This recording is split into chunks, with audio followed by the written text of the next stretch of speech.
Hello everyone, welcome back to my channel. दोस्तों, आज मैं ये वीडियो इसलिए बना रहा हूँ कि इस वीडियो में मैं आपको बताने वाला हूँ कुछ ज़रूरी चीज़ें। तो सबसे पहले मैं ये बता दूं कि मेरा जो चैनल का नाम है गल्फ इंडिया, इसको मैं चेंज करके अपने नाम से बना दे रहा हूँ, क्योंकि अभी आप ये जो वीडियो देख रहे हैं इसमें आपको मेरा चैनल का नाम चेंज हो गया होगा और मेरे नाम से आ रहा होगा। तो मैं ये क्यों कर रहा हूँ, क्योंकि मेरे पास जैसे बहुत सारे लोग का मैसेज आता है इंस्टाग्राम पे या फेसबुक पे, तो वो लोग ये लिख करके पूछते हैं कि आप गल्फ इंडिया वाले हैं।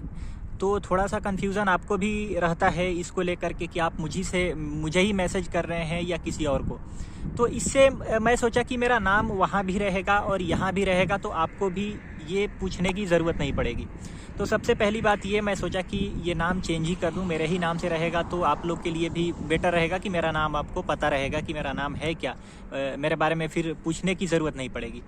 और दोस्तों, मैं इस वीडियो में ये बताना चाहता हूँ कि बहुत सारे लोग हैं जैसे क्वेश्चन में पूछते हैं, कमेंट में जैसे पूछते हैं एक एक सिंगल टॉपिक के बारे में, इंस्ट्रूमेंट टेक्नीशियन के बारे में वीडियो बनाइए। तो एक सिंगल टॉपिक के बारे में मैं क्या वीडियो बनाऊं, उसके बारे में आपको जानकारी क्या चाहिए, आप कमेंट में थोड़ा सा डिटेल में अगर आप पूछेंगे तो मैं वहीं पे आपको लिख करके जवाब दे सकता हूं, ठीक है।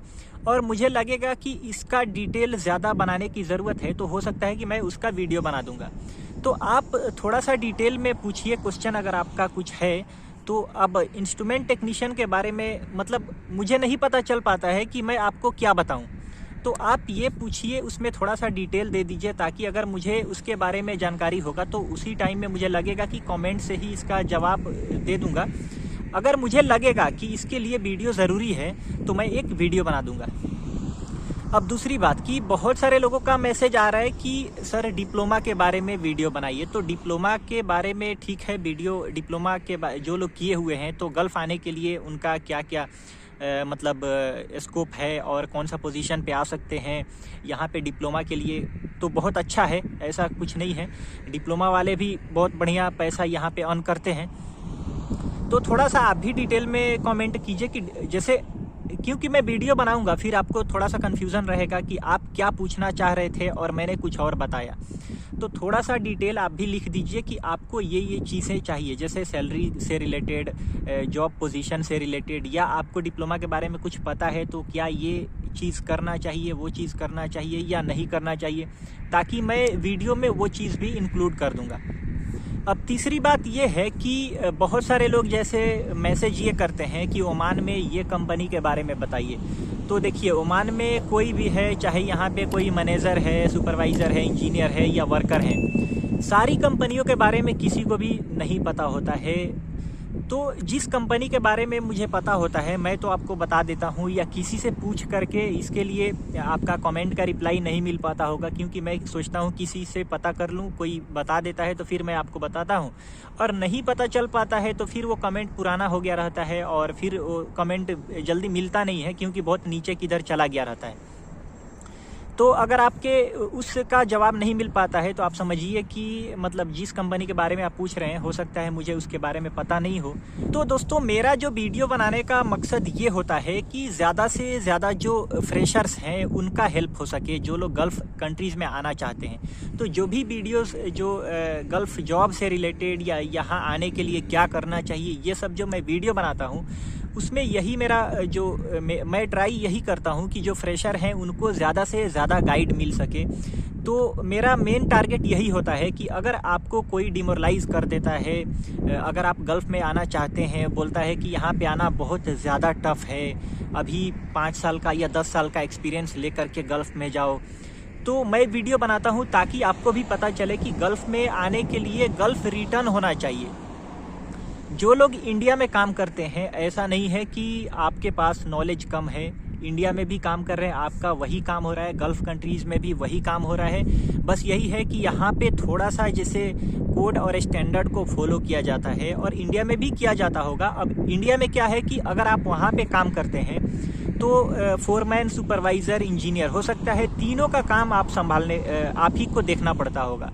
तो यहाँ पे आने के बाद क्या होता है कि आपको जो काम दिया जाता है सिर्फ और सिर्फ आपको वही काम देखना है। अगर आप यहाँ पे फोरमैन के काम में आते हैं तो आपको सुपरवाइज़र, इंजीनियर का काम नहीं देखना है। अगर आप सुपरवाइज़र के काम में आते हैं तो आपको सिर्फ और सिर्फ सुपरवाइज़र का काम देखना होता है। अगर आप इंजीनियर के पोजीशन पे आते हैं तो सिर्फ और सिर्फ आपका जो काम है वही देखना होता है। कोई कंपनी है, जैसे थोड़ी बहुत छोटी कंपनियां हैं, उसमें क्या है कि कभी कभी आप मान लीजिए सुपरवाइज़र के काम में आ गए तो 2 सुपरवाइज़र के जगह पे एक ही सुपरवाइज़र रखता हो, या कभी कभी फोरमैन नहीं है तो उसका भी काम आपको देखना पड़े।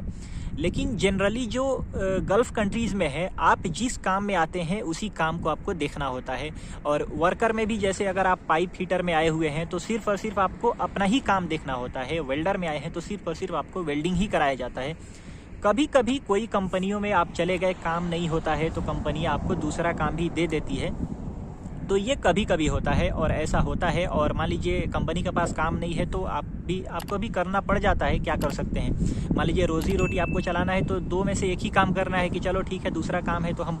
लेकिन है क्या, अगर मान लीजिए आप जिस लेवल के हैं उसी लेवल का काम दिया जाता है। ऐसा नहीं है कि आप इंजीनियर में आ गए और आपका जो काम है तो सुपरवाइज़र या फोरमैन का जो लेवल का जो काम होता है, अगर वो लोग अवेलेबल नहीं है, छुट्टी पे चले गए, तो आपको संभालना है, तो उसी लेवल का आपको काम देखना होता है।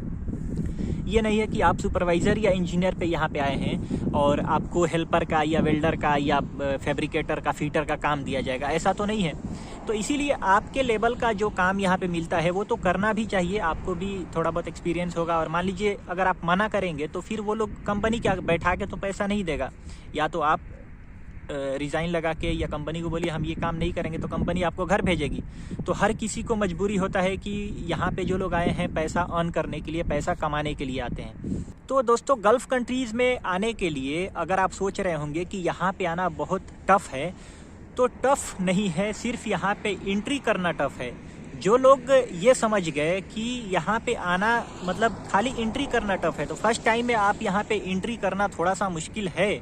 लेकिन इसका भी मैं आपको आइडिया बताता हूँ। तो अगर आप देखना चाहते हैं तो कि वो क्या आइडिया है जिससे आपको गल्फ़ कंट्रीज़ में टाइम से पहले, यानी आपका एजुकेशन कंप्लीट होने के बाद जल्दी से जल्दी गल्फ़ कंट्रीज़ में आप आ सकते हैं, तो आपके लिए बहुत ही बेनिफिट होता है कि यहाँ पे एक्सपीरियंस जितना ज़्यादा बढ़ता है उतना आपके लिए फ़ायदा होता है। तो उसके लिए मैं ऑलरेडी वीडियो बना चुका हूँ। प्लेलिस्ट में जाकर के आपको जिस टाइप का वीडियो देखना है प्लेलिस्ट में आपको मिलेगा। ब्लॉग वगैरह देखना है तो ट्रैवलिंग ब्लॉग से भी मेरा एक प्लेलिस्ट में नाम डाला हुआ है। फ्रेशर गाइड के नाम से एक है, तो फ्रेशर गाइड में जो लोग फ्रेशर हैं वो वीडियो देखें। आपको जो वीडियो अच्छा लगेगा, जिस टाइप का आप देखना चाहते हैं वो जाकर देख सकते हैं।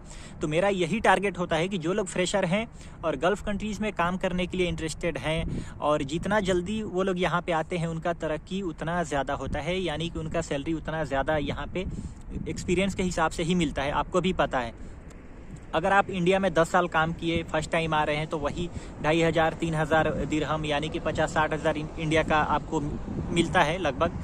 और अगर ये 10 साल अगर आपका गल्फ़ एक्सपीरियंस हो जाता है मान लीजिए, या 5 साल या 8 साल या 10 साल, तो आप अंदाज़ा नहीं लगा सकते हैं कि यहाँ पे जो सैलरी है। अब गल्फ़ का रिटर्न अगर आप हैं, आपका 5 साल का गल्फ़ एक्सपीरियंस और 5 साल का इंडिया का एक्सपीरियंस, तो गल्फ़ आने के लिए सबसे पहले तो इंडिया का खाली एक्सपीरियंस है तो यहाँ पे आना ही मुश्किल है। सैलरी का बात ही हटा दीजिए, अगर कहीं पे काम आपका लगा भी तो 50-60 हज़ार में तो हो जाता है, और लक अच्छा है तो ज़्यादा में भी होता है। 70-80 हज़ार, 1 लाख भी रुपया में काम होता है, इंडिया का प्राइस में बता रहा हूँ, इंडिया का रेट में। लेकिन गल्फ़ का अगर आपका एक्सपीरियंस 5 साल, 8 साल, 10 साल है और आपका लक थोड़ा अच्छा है, अच्छी कंपनी का कोई आ गया रिक्वायरमेंट मुंबई में या चेन्नई में कहीं भी, तो अगर आपका इंटरव्यू अच्छा हो गया तो आप अंदाज़ा नहीं लगा सकते हैं। मतलब आपका 1 lakh salary, 1.5 lakh salary, 2 lakh salary, 2.5 lakh, मतलब आपके नसीब पे और आपके मेहनत पे डिपेंड करता है। लेकिन सबसे जो पहला क्राइटेरिया वही है कि आपका गल्फ़ का एक्सपीरियंस। अच्छा, रही बात की बहुत सारे लोग जैसे कोर्स के बारे में पूछते हैं, तो कोर्स तो आपको करना ही करना है। आपका पहले मेन टारगेट है कि आपको गल्फ़ में एंट्री कैसे करना है, वहाँ पे कम से कम 2-4 साल का एक्सपीरियंस कैसे गेन करना है।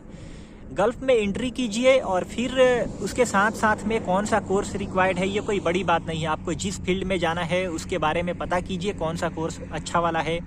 ऑलरेडी मैंने QC के बारे में तो बता दिया है, एकदम डिटेल में वीडियो बना चुका हूँ। और उसके अलावा अगर आप डिज़ाइन में जाना चाहते हैं, दूसरे फील्ड में जाना चाहते हैं, तो उसका कौन कौन सा कोर्स है।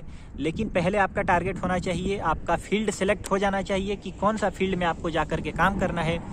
और विदेश में यानी गल्फ़ में आपका एंट्री हो गया, एंट्री होने के बाद आपका तरक्की होना स्टार्ट हो जाता है। जब तक आप एंट्री नहीं करेंगे तब तक के लिए तो थोड़ा मुश्किल, थोड़ा क्या बहुत ज़्यादा मुश्किल होता है। पता ही नहीं चल पाता है मैं गल्फ़ जा भी पाऊँगा कि नहीं जा पाऊँगा। तो इसीलिए मैं वीडियो बनाता हूँ ताकि आपको यहाँ पे आने में थोड़ा-सा मेरे वीडियो से आपको हेल्प मिल सके। मैं भी फ्रेशर था तो यार कितना मुश्किल होता है, कोई जल्दी सही बताता नहीं है।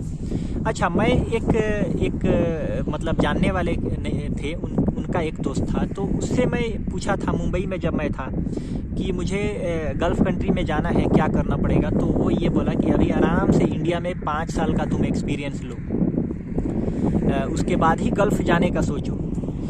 तो मतलब ये सुन करके मतलब अंदर से इतना तकलीफ़ हुआ था, आप अंदाज़ा नहीं लगा सकते हैं। मतलब मेरा था कि मैं कैसे भी चलो 1 साल तक 2 साल तक यहाँ पे काम करके कैसे भी विदेश में मुझे गल्फ़ कंट्रीज़ में जाना है। लेकिन उस आदमी से मिलने के बाद मतलब इतना तकलीफ़ हुआ कि आप अंदाज़ा नहीं लगा सकते हैं। वो बोलता है कि तुम 4-5 साल सोचो भी मत गल्फ़ जाने के लिए। तो उस आदमी का बात सुन कर के इतना तकलीफ़ लगा और मैं सोचा कि ये जो लोग सीनियर हैं सब लोगों से पूछने से कोई फ़ायदा नहीं है, ये लोग फिर ऐसा ही बात बोलेगा तो फिर मैं तो गल्फ़ 5 साल के बाद जाऊंगा, तो 5 साल कम थोड़ी होता है।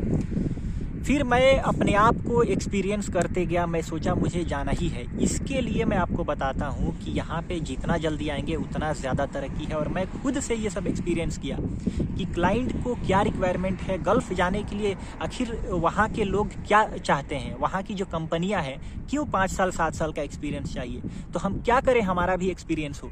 तो ये सब चीज़ों का मैंने आइडिया खुद से लगाया और कैसे भी करके मुझे गल्फ़ कंट्रीज़ में निकलना था। और मैं फ्रेशर था तो मतलब बाहर में आया भी, और अभी ठीक ठाक यहाँ पे सैलरी भी अर्न कर रहा हूँ। और अभी तो कम से कम जॉब का टेंशन नहीं है, कभी भी जाओ किसी भी इंटरव्यू में बैठने के लिए कोई टेंशन नहीं रहता है। तो दोस्तों ये बात मैं आप लोग के साथ इसलिए शेयर कर रहा हूँ ताकि आप लोग को कोई डिमोरलाइज़ ना कर सके। अगर आपको कोई डिमोरलाइज़ करता है तो आप उसके बातों पे ज़्यादा फोकस मत कीजिए।